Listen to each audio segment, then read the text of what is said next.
Alhamdulillahi Rabbil Alamin, wal aqibatu lil muttaqin, wala udwana illa ala zalimin. Ashhadu an la ilaha illallah wahdahu la syarika lah, ilahul awwalin wal akhirin, wa ashhadu anna Muhammadan abduhu wa rasuluh, al-mab'uts rahmatan lil alamin, nabiyina Muhammadin wa ala alihi wa ashabihi ajma'in wa man tabi'ahum bi ihsanin ila yaumiddin, amma ba'd. Ayyuhal ikhwatu billah, para jamaah Masjid Khadijah yang semoga senantiasa dirahmati dan diberkahi oleh Allah Subhanahu wa ta'ala. Puji syukur marilah kita panjatkan atas kehadiran Allah Rabbul Alamin yang melimpahkan kepada kita curahan nikmat, karunia dan taufiknya. Di kesempatan malam hari ini kita berkumpul kembali mengadakan majelis ilmu untuk melanjutkan pembahasan kitab Al-Wajiz fi Fiqhi Sunnati wal Kitabil Aziz yang dikarang oleh Fadilatul Syekh Dr. Abdul Azim bin Badawi Al-Misri hafizahullah ta'ala. Baik, hibati billah, a'azzani Allah wa iyyakum. Pembahasan kita malam ini pembahasan yang baru setelah selesai dari Kitabul Aimani wan Nudzur, kitab tentang sumpah-sumpah dan nazar. Ini kita beralih ke kitab yang selanjutnya, yaitu Kitabul At'imah. Kitabul At'imah, kitab tentang makanan-makanan. Kitab tentang makanan-makanan. Minuman juga sudah termasuk di dalamnya. Sebelum kita memulainya, ya mas sekalian, satu di antara sekian faedah dari kita mempelajari masalah al-at'imah, makanan-makanan, ini menunjukkan bahwa dinul Islam, agama Allah Subhanahu wa taala, betul-betul telah sempurna. Sempurna. Sampai masalah makanan, minuman, apa yang masuk di perut kita, di pencernaan kita, diatur oleh Islam. Dan ini bantahan pada orang-orang yang mengatakan Islam belum sempurna, seperti ya perkataan seorang sesepuh liberal ya, yang harus diwaspadai saat ini mengusung apa yang namanya program modernisasi agama yang merupakan kelanjutan dari Islam Nusantara. Ya, ini adalah menunjukkan kebautilan pernyataan seperti ini. Cukuplah firman Allah Subhanahu wa taala di surat Al-Maidah ayat 3, Al-yawma akmaltu lakum dinakum wa atmamtu alaikum ni'mati wa raditu lakumul Islam madina. Pada hari ini aku sempurnakan agama untukmu, aku cukupkan nikmatku atasmu, dan aku ridhoi Islam sebagai agamamu. Juga jamaah sekalian, ketika orang-orang musyrik berkata di hadapan sahabat yang mulia Salman Al-Farisi radhiyallahu an, laqad 'allamakum nabiyyukum kulla syai'in hatta al-khira'ah. Sungguh nabi kalian Rasulullah SAW telah mengajari kalian segala sesuatu sampai masalah adab buang hajat. Ini menunjukkan kesempurnaan dinullah. Apa yang membawa, apa yang mengantarkan kepada kebahagiaan seorang hamba di dunia dan di akhirat sudah dijelaskan oleh Nabi kita alaihi salatu wassalam. Nah, termasuk masalah makanan minuman. Ya, makanan minuman. Kalau kita pikir apa sih? Ini masalah kita masuk di perut kita, di pencernaan kita, kemudian nanti kita keluarkan dengan buang hajat. Tapi diatur sedemikian rupa dengan terperinci oleh Islam.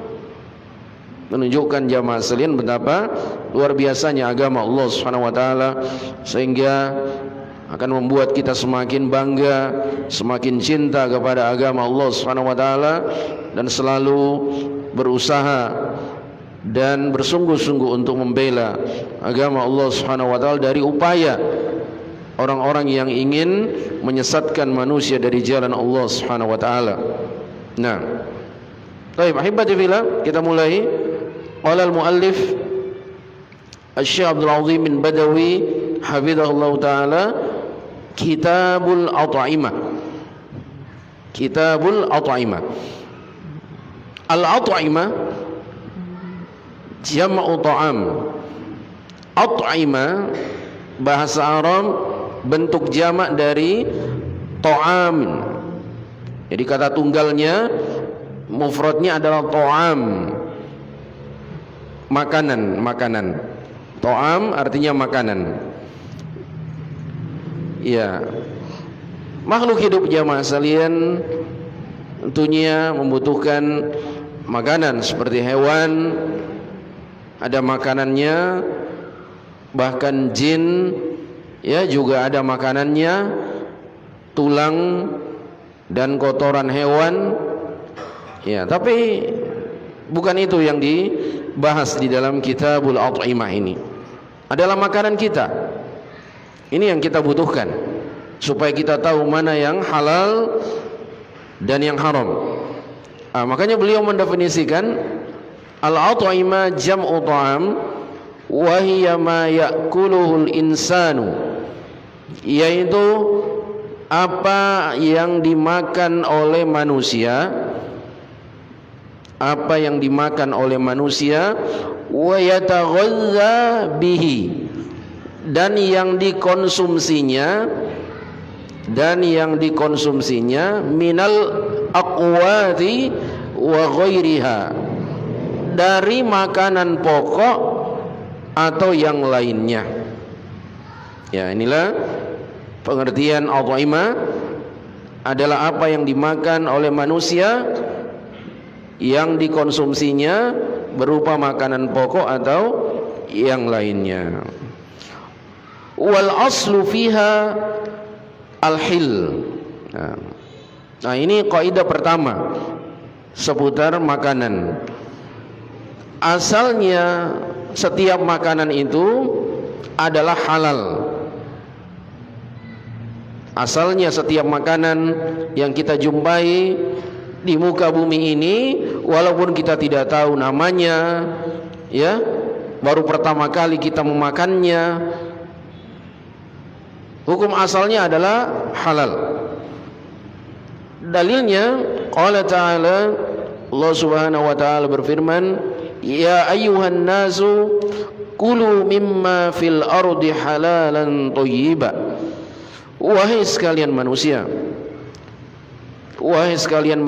makanlah yang halal dan thayyib, yang halal dan baik dari apa-apa yang ada di bumi ini. Surat Al-Baqarah ayat 168. Nah, ini diantara hukum atau dalil hukum asal makanan adalah halal. Nah, dalil yang lain, wa qala ta'ala, Allah Subhanahu wa taala berfirman, wa kulu washrabu wa la tusrifu innahu la yuhibbul musrifin. Dan makanlah serta minumlah, namun jangan berlebih-lebihan. Sesungguhnya Dia, Allah Subhanahu wa taala, tidak menyukai orang yang berlebih-lebihan. Nah, silahkan makan, dipersilahkan kita oleh Allah Subhanahu wa taala. Nah, ini kembali kepada adat. Ya, makanan, minuman walaupun tidak ada di zaman Nabi sallallahu alaihi wasallam, silahkan dengan beragam dan beraneka macam makanan, rasanya, warnanya, jenisnya, namanya, silahkan makan. Demikian juga minuman. Yang ada aturannya dalam syariat, wala tusrifu, namun jangan berlebih-lebihan, israf. Jangan berlebih-lebihan. Innahu la yuhibbul musrifin, sungguhnya Allah Subhanahu wa taala tidak menyukai orang yang berlebih-lebihan. Kemudian lanjutan ayatnya, qul man harrama zinatallahi allati akhraja li'ibadihi wat-thayyibati minar rizq.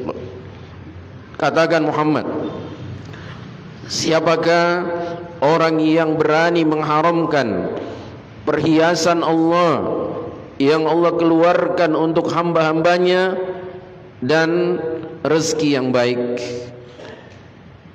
Surat Al-A'raf ayat 31 dan 32. Ayat ini yang Masan pernah kita bawakan belum lama saat membahas tentang kisah ketika Nabi SAW mengharamkan atau tidak mau minum madu, ya, karena beliau ingin menyenangkan hati istri-istri beliau yang sempat cemburu, ya, Aisyah, kemudian Hafsah radhiyallahu anhuma, ya, sehingga spontan Nabi SAW bersumpah tidak akan minum madu lagi. Turun ayat pertama surat At-Tahrim, ya ayuhan nabi lima tuharrimu ma ahallallahu lak tabtaghi mardhata azwajik. Wahai nabi, mengapa engkau haramkan apa yang dihalalkan oleh Allah hanya karena mencari keridhaan istri-istrimu? Nah, kita bawakan juga ayat ini, qul man harrama zinatallahi allati akhraja li'ibadihi wat-thayyibati minar rizq. Ditantang oleh Allah Subhanahu wa taala, siapa yang berani mengharamkan perhiasan dari Allah yang Allah keluarkan untuk hamba-hambanya. Tidak boleh kita mengharamkan sesuatu yang hukum asalnya dihalalkan oleh Allah Subhanahu wa taala. Wat-thayyibati minar rizq, dan rezeki yang baik-baik. Tidak ada yang boleh mengharamkan sesuatu kecuali yang diharamkan oleh Allah Subhanahu wa taala atau melalui lisan Rasulnya alaihi salatu wassalam. Nah, kemudian beliau berkata, memberikan keterangan dari dalil-dalil yang tadi disebutkan, wala yahrumu minal at'imati, dan tidak boleh divonis hukum haram terhadap makanan-makanan illa ma harramahullahu fi kitabih, kecuali apa yang telah diharamkan Allah di dalam kitabnya, au ala lisani rasulih, atau melalui lisan rasulnya Nabi kita Muhammad sallallahu alaihi wasallam. Ya, dan ini jamaah sekalian yang disebut dalam pelajaran akidah, pelajaran tauhid dengan at-tasyri', pensyariatan. Ya, yang berwenang untuk menetapkan syariat termasuk hukum halal haramnya sesuatu, termasuk makanan, minuman, hanya Allah Subhanahu wa taala di dalam kitabnya Al-Qur'anul Karim atau melalui lisan baginda Rasulullah sallallahu alaihi wasallam dalam hadis-hadis beliau yang sahih. Ini manhaj dalam agama kita. Pensyariatan hanya wewenang Allah Subhanahu wa taala dan Rasulnya. Berbeda dengan agama-agama lain. Ya, agama-agama lain yang menetapkan halal haram, diantaranya pemuka-pemuka agama mereka, dan mereka umatnya, kaumnya mengikuti apa yang dihalalkan oleh pemuka agama mereka, mereka halalkan. Apa yang mereka haramkan, mereka ikut mengharamkannya. Ya, seperti kisah sahabat Adi bin Hatim radhiyallahu an. yang dulunya seorang Nasrani. Ketika mendengarkan Nabi SAW membacakan ayat di surat At-Taubah, ittakhadhu ahbarahum wa ruhbanahum arbaban min dunillah. Orang-orang Nasara ini telah menjadikan rahib-rahib mereka, ya, pemuka-pemuka agama mereka sebagai Tuhan, sesembahan selain Allah. Adi bin Hatim radhiyallahu anhu mengatakan, ya Rasulullah, ya kami tidak pernah menyembah mereka. Ya, lasna na'buduhum, kami tidak pernah menyembah mereka. Ya. Tapi apa kata Rasulullah? Bukankah pemuka agama kalian tatkala menghalalkan sesuatu, kalian juga ikut mengatakan halal?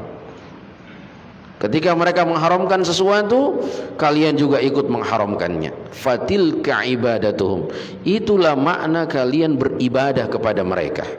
Sama saja dalam hal tasyri', pensyariatan, kalau mengikuti pemuka agama tanpa dalil hanya karena hawa nafsu, ya, itu sama saja beribadah kepada mereka. Maka ini suatu cacat dalam perkara tauhid. Makanya masalah tasyri' ini jamaah dibahas oleh para ulama di dalam Kitabut Tauhid, seperti Syekh Shalih Al-Fauzan hafizahullah di dalam Kitabut Tauhid karangan beliau. Jadi tidak boleh memvonis suatu makanan, minuman haram kecuali apa yang diharamkan Allah di dalam Al-Quran. Ya, nanti akan disebutkan di halaman berikutnya. Tidak banyak yang Allah Subhanahu wa taala haramkan di dalam Al-Quran. Ya, bisa dihitung jari apa yang Allah Subhanahu wa taala haramkan di dalam Al-Quran. Nah, itu menunjukkan bahwa hukum asal makanan adalah halal. Nah, yang diharamkan itu cuma beberapa saja, atau yang diperinci oleh Rasulullah SAW, tentu saja harus berdasarkan hadis-hadis yang sahih. Nah, kemudian kata beliau, wa tahrimu ma lam yuharrimullah iftira'un 'ala Allah, dan mengharamkan, vonis mengharamkan apa-apa yang tidak diharamkan Allah, ini adalah suatu tindakan mengada-ngada atau dusta atas nama Allah. Ya, ini jamaah sekalian, kalau seseorang mengharamkan sesuatu yang tidak diharamkan oleh Allah ataupun Rasulnya, maka orang itu dianggap telah mengadakan suatu kedustaan dan kebohongan atas nama syariat Allah Subhanahu wa taala. Ini termasuk dosa besar. Al-qaulu 'alallahi bighairi ilm, berkata-kata tentang agama Allah tanpa ilmu. Nah, dibawakanlah beberapa dalil-dalil Al-Quran seputar masalah ini, yaitu orang-orang yang mengada-ngada berdusta atas nama Allah. Di antaranya qala ta'ala, Allah Subhanahu wa taala berfirman, qul ara'aytum ma anzalallahu lakum, qul ara'aytum ma anzalallahu lakum min rizqin faj'altum minhu haraman wa halala. Katakanlah, wahai Muhammad, terangkanlah apa-apa yang Allah turunkan kepadamu berupa rezeki, lalu kalian jadikan dari rezeki itu haram dan halal. Artinya kalian yang menetapkannya, kalian yang memutuskannya. Ya, ini halal, ini haram. Qul Allahu adzina lakum. Katakan Muhammad, tanyakan kepada mereka, apakah Allah yang mengizinkan kalian? Ya, apakah ada izin dari Allah Subhanahu wa taala kalian menghalalkan sesuatu, mengharamkan sesuatu? Am 'alallahi taftarun, ataukah kalian mengada-ngada berdusta atas nama Allah Subhanahu wa taala? Tentu jawabannya yang kedua. Mereka iftira, berdusta atas nama Allah Subhanahu wa taala dan syariatnya. Karena mereka yang memutuskan ini halal, ini haram. Kemudian lanjutan ayatnya, wa ma dhannu alladhina yaftaruna 'ala Allahi al-kadhiba yaumal qiyamah.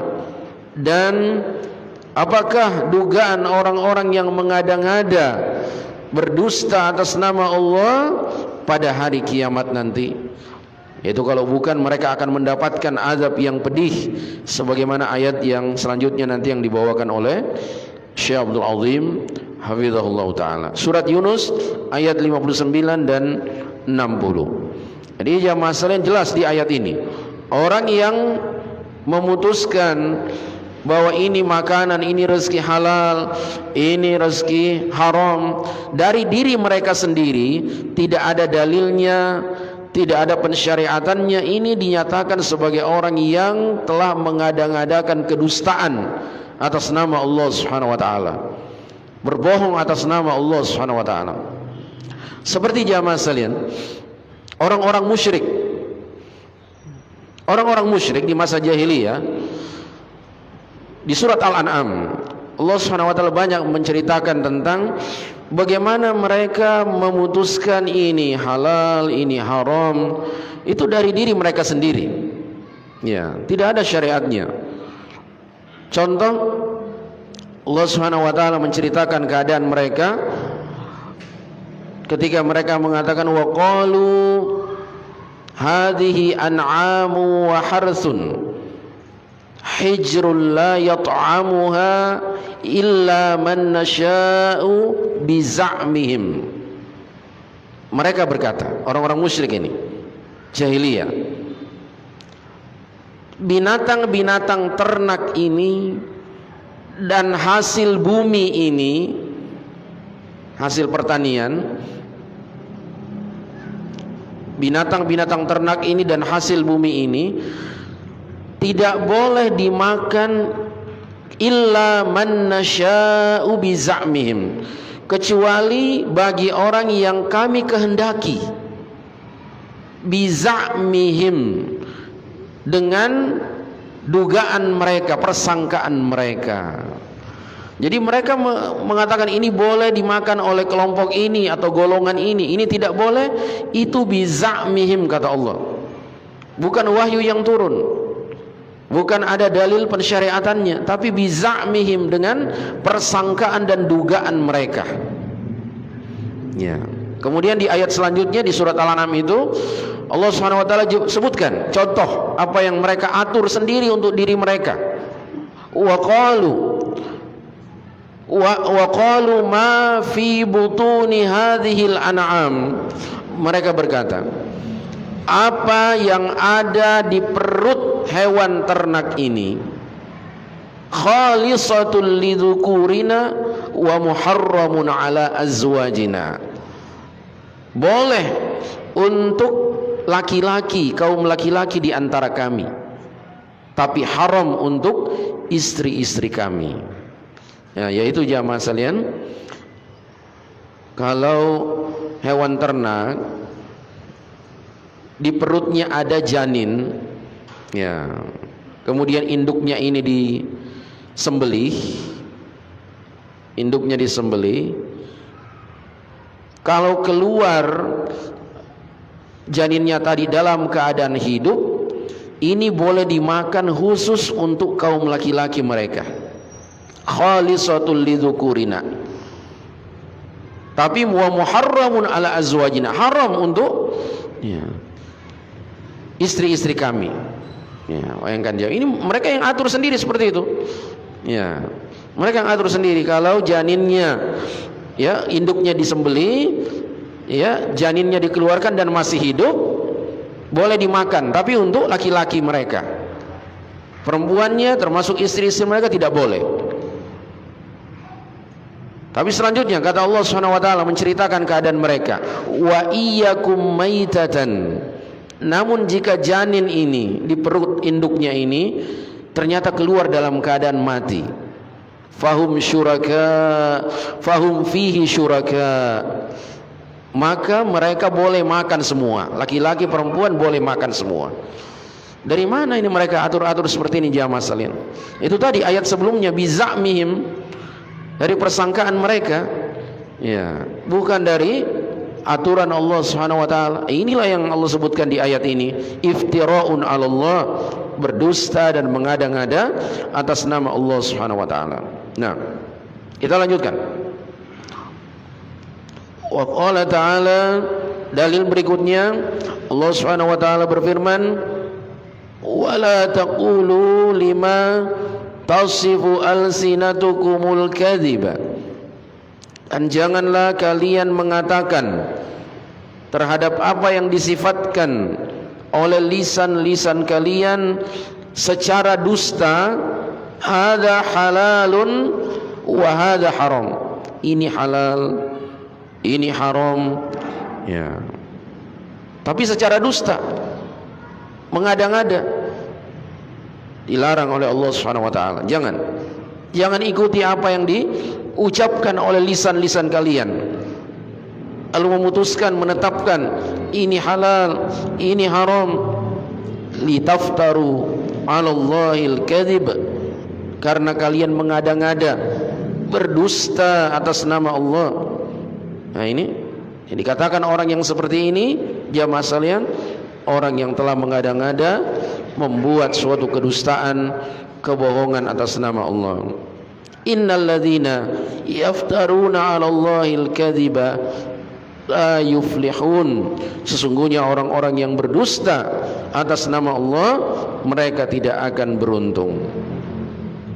Ata'un qalil walahum 'adzabun alim, itu adalah kesenangan yang sedikit dan bagi mereka azab yang pedih. Surat An-Nahl ayat 116 dan 117. Nah, ini yang masan apa yang barusan kita bacakan adalah muqaddimah, pengantar, dasar pembahasan bahwa hukum asalnya makanan itu, hukum asalnya minuman itu adalah halal, boleh. Ya, sampai kita dapati dalil tentang keharamannya. Tapi siapa yang berhak memvonis hukum halal haramnya makanan minuman? Syariat Allah Subhanahu wa taala, ayat-ayat Al-Qur'an ataupun melalui lisan Rasulullah sallallahu alaihi wasallam. Nah, haibati fillah, azani Allah wa iyyakum. Sekarang kita masuki pembahasan apa-apa saja jenis makanan yang diharamkan oleh syariat. Nah, qala al-muallif hafizahullah taala, ma yahrumu minal at'imah, apa-apa yang diharamkan dari makanan, makanan-makanan yang diharamkan. Diawali tentu saja dari Al-Quran. Ya, kita akan mempelajari makanan-makanan yang haram dari Al-Quranul Karim. Pertama, qala ta'ala, Allah Subhanahu wa ta'ala berfirman, wa ma lakum alla ta'kulu mimma dzukira smullahi alaihi wa qad fassala lakum ma harrama alaikum illa matturirtum ilaihi. Artinya, dan mengapa kalian tidak mau memakan makanan-makanan yang disebut nama Allah atasnya? Dibacakan tasmiyah, bismillah, saat menyembelihnya. Padahal dia, Allah Subhanahu wa ta'ala, telah menjelaskan kepada kalian apa-apa yang dia haramkan kepada kalian, kecuali ketika kalian dalam kondisi terdesak, darurat. Nah, nanti akan kita pelajari dibolehkannya memakan, meminum yang haram kalau dalam kondisi darurat. Batasan-batasannya ini bagaimana? Nah, itu nanti akan kita pelajari insyaallah taala. Surat Al-An'am ayat 119. Keterangannya, fallahu ta'ala qad fassala lana ma yahrumu alaina tafsilan kafiya wa bayyanahu bayanan wafiya. Allah Subhanahu wa ta'ala telah menjelaskan kepada kita apa-apa yang Dia haramkan kepada kita dengan penjelasan yang atau dengan uraian yang jelas, tafsil, perincian yang jelas.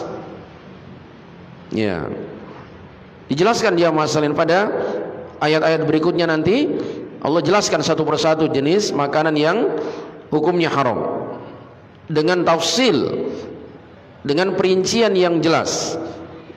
Dan wa bayyanahu bayanan wafiya, Allah Subhanahu wa taala telah jelaskan, uraikan dengan penjelasan yang sempurna. Nah, ini juga kaidah yang kedua. Kaidah yang pertama, hukum asal makanan itu adalah halal. Kaidah yang kedua, Allah Subhanahu wa taala sudah jelaskan, terperinci, uraian yang jelas, uraian yang sempurna, apa saja yang diharamkan kepada kita. Nah,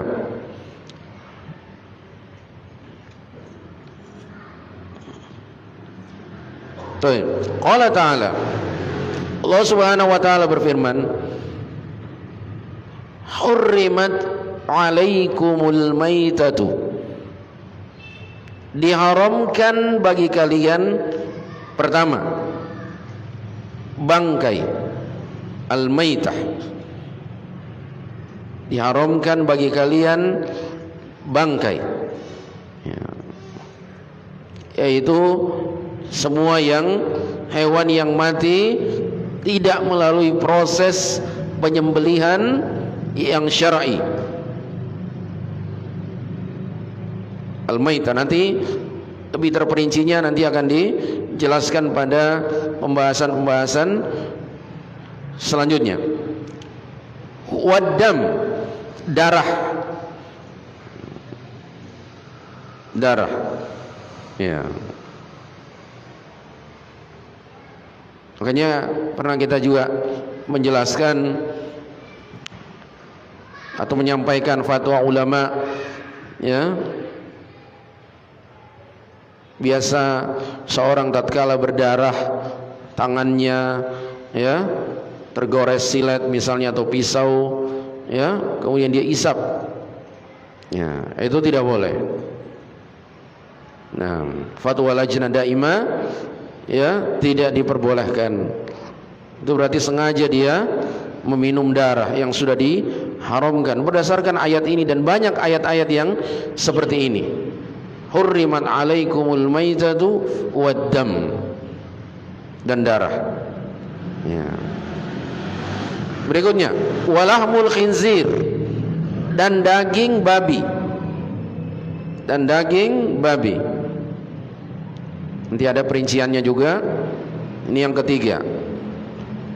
Yang keempat, wama uhilla li ghairillahi bih, wama uhilla li ghairillahi bih, dan apa-apa yang disembeli bukan atas nama Allah atau disembeli untuk yang selain Allah, seperti orang-orang musyrik, mereka menyembeli untuk berhala-berhala mereka. Nah, ini haram hukumnya.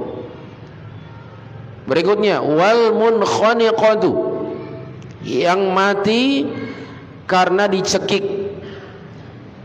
Binatang, hewan yang mati bukan disembeli dengan cara syar'i, penyembelihan yang syar'i sesuai syariat, matinya dicekik, ya. Ayam misalnya, ya, pada repot menyembelihnya, ya, dicekik. Wal munkhaniqatu, mati jadi bangkai, ya, haram. Berikutnya yang kelima, yang keenam, wal mauquzatu, yang mati karena dipukul, ya, mati karena dipukul, ya. Sebagian orang menjadikan sasaran, ya, latihan dia menembak atau ya memukul hewan-hewan selain mengandung unsur penyiksaan, ya tentu saja juga ini menyebabkan dagingnya haram dimakan. Mati dalam keadaan dipukul. Wal mauquzatu. Berikutnya wal mutaraddiyatu, yang mati karena jatuh. Ya, kambing misalnya naik di atas gedung, ya, di atas rumah bertingkat, jatuh, mati dan tidak sempat disembelih, ya. Beda kalau masih sempat disembelih, seperti nanti akan disebutkan pengecualiannya. Mati jadi bangkai.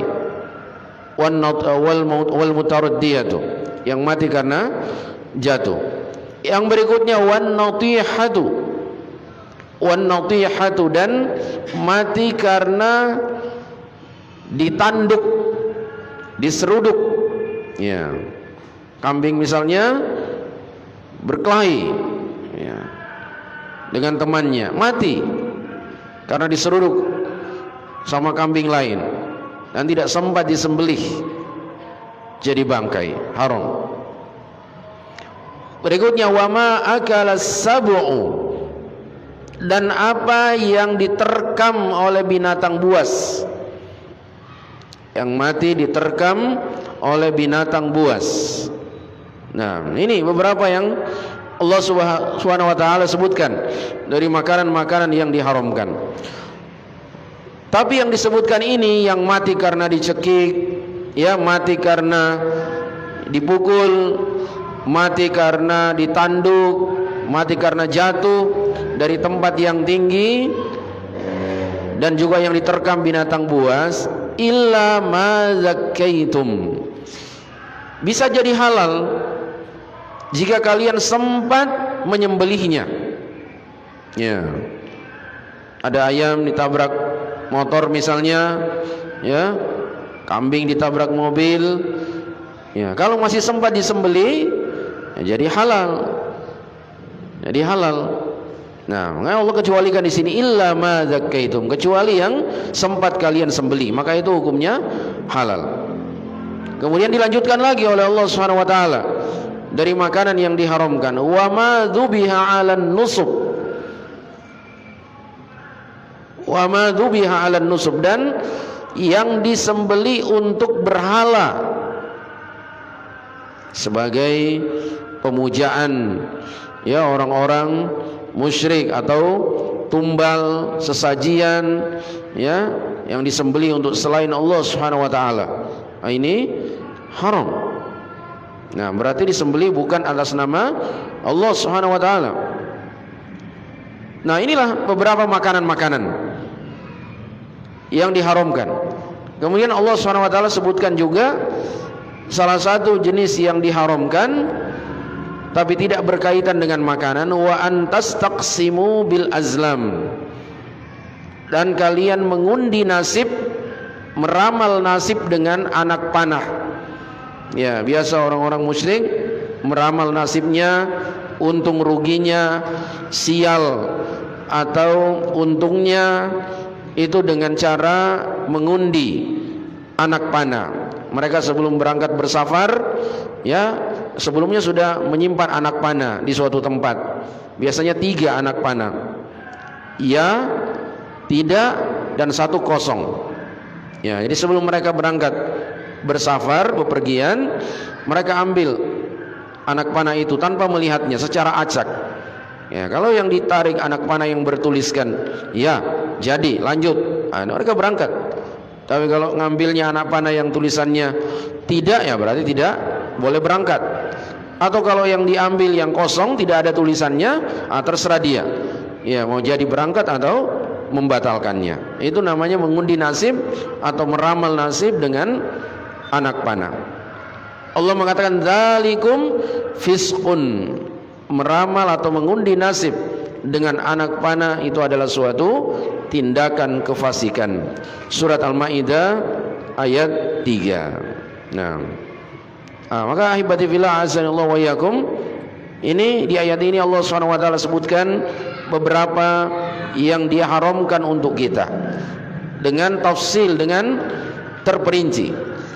Jadi kita nanti tinggal menghindari, menjauhi apa-apa yang Allah Subhanahu wa taala telah haramkan, karena makanan, minuman yang halal itu yang lebih banyak jumlahnya. Itu tadi di awal kaidah pertama, hukum asalnya makanan dan minuman adalah halal. Yang diharamkan bisa dihitung. Nah, sesuai dengan yang dirinci oleh Allah Subhanahu wa taala. Baik, selanjutnya waqala ta'ala,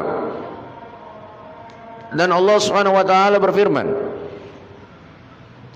wala ta'kulu mimma lam yudhkar ismullahi alaihi wa innahu lafisq, dan janganlah kalian makan apa-apa yang tidak disebut nama Allah atasnya.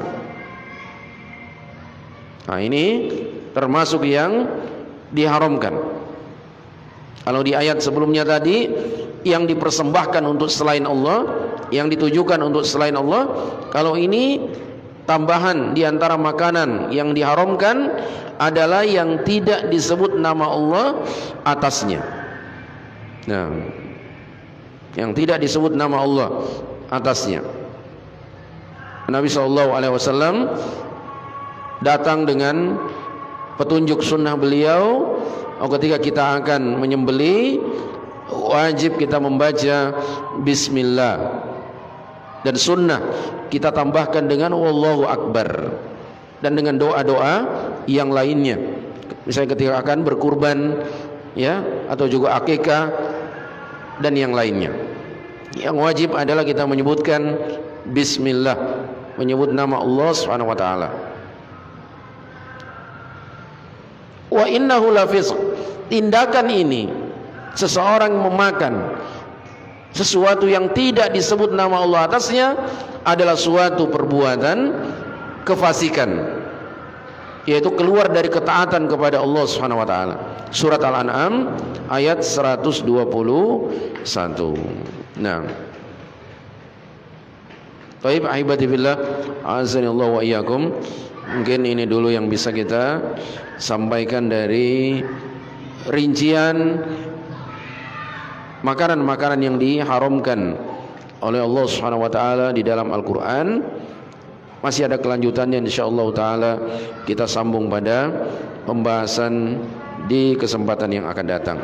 Semoga bermanfaat. Subhanakallahumma wa bihamdik, asyhadu an la ilaha illa anta, astaghfiruka wa atubu ilaik. Wa akhiru da'wana anil hamdulillahi rabbil alamin. Tsumma assalamu alaikum warahmatullahi wabarakatuh.